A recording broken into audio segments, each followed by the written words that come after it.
키워드로 이슈의 흐름을 살펴보는 핫이슈 키워드 시간입니다.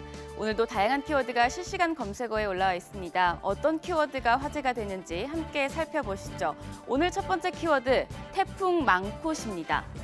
세상의 종말을 느꼈다. 필리핀 주민이 올해 가장 강력한 태풍 망콧의 위력을 이렇게 설명했습니다. 지금 슈퍼 태풍 망콧이 필리핀과 홍콩을 강타하면서 피해가 속출하고 있습니다. 필리핀은 태풍이 인구 밀집 지역인 루손섬 일대를 휩쓸고 지나가고 벤케트주에서 산사태가 나면서 100명이 넘는 사망 실종자가 발생했습니다. 홍콩도 마찬가지입니다. 집채만한 파도가 해안가를 집어삼키고 지하철과 버스 운행이 전면 중단됐습니다. 항공편 운항 취소도 잇따르면서 관광객 10만 명의 발이 묶인 상태입니다. 필리핀, 홍콩에 이어서 어제 망콧이 중국 본토까지 상륙했습니다. 중국 당국이 지금 바짝 긴장하고 있는데요. 일단 태풍은 내일 밤에 소멸될 것으로 보이는데 이대로 진로를 유지할 경우에는 중국과 홍콩에 134조 원의 재산 피해를 낼 수 있습니다.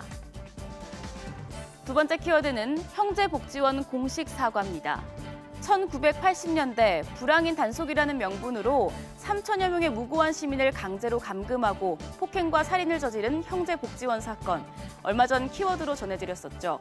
이 역대 최악의 인권 유린 사건에 대해 부산시가 공식 사과했습니다. 사건 발생 30년 만인데요. 오거돈 부산시장은 어제 형제복지원에서 일어난 사건에 관해 피해자와 그 가족들에게 사과한다고 밝혔습니다. 부산시는 사건의 경비행기 추락입니다. 전북 완주에서 한 야산에서 경비행기가 추락했습니다. 이 사고로 조종사와 탑승객 2명이 사망해 안타까움을 주고 있는데요. 이 비행기는 충남 공주에서 이륙해서 경남 합천을 거쳐서 다시 공주로 돌아가던 중 사고를 당했습니다. 형체를 알아볼 수 없을 정도로 심하게 부서졌습니다. 경찰과 소방당국이 헬기를 동원해서 수색한 끝에 2시간여 만에 간신히 부서진 동체를 발견했다고 합니다. 경찰과 소방당국, 국토교통부 등은 현장 조사를 진행해서 정확한 경위를 파악하겠다는 방침입니다. 네 번째 키워드는 육군 일병 사망입니다. 군대 내 가혹행위로 많은 사건, 사고들이 발생합니다. 지난달에는 폭언과 폭행의 여파로 목숨을 끊은 신병에 대해 22년 만에 보훈 보상 대상자로 인정해야 한다는 법원 판결이 나오기도 했습니다. 어제 무안에서 병사 한 명이 숨졌는데 이 역시 군대 내 가혹행위 때문 아니냐는 의견이 나오면서 이 사건이 실시간 검색어 상위권을 차지했습니다. 이 병사는 육군 부대 내 생활관 건물 인근에서 숨진 채 발견됐는데요. 당시 총기를 소지하지 않는 불침범 근무 중이었던 것으로 전해졌습니다. 군은 부대 지휘관과 동료 병사를 상대로 가혹행위 여부를 정확한 사고 경위를 조사하고 있습니다. 마지막 키워드는 허경환 주짓수입니다.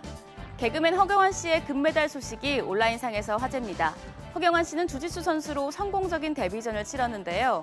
어제 열린 제1회 로드FC 주짓수 대회에서 2번의 승리 끝에 금메달을 획득했습니다.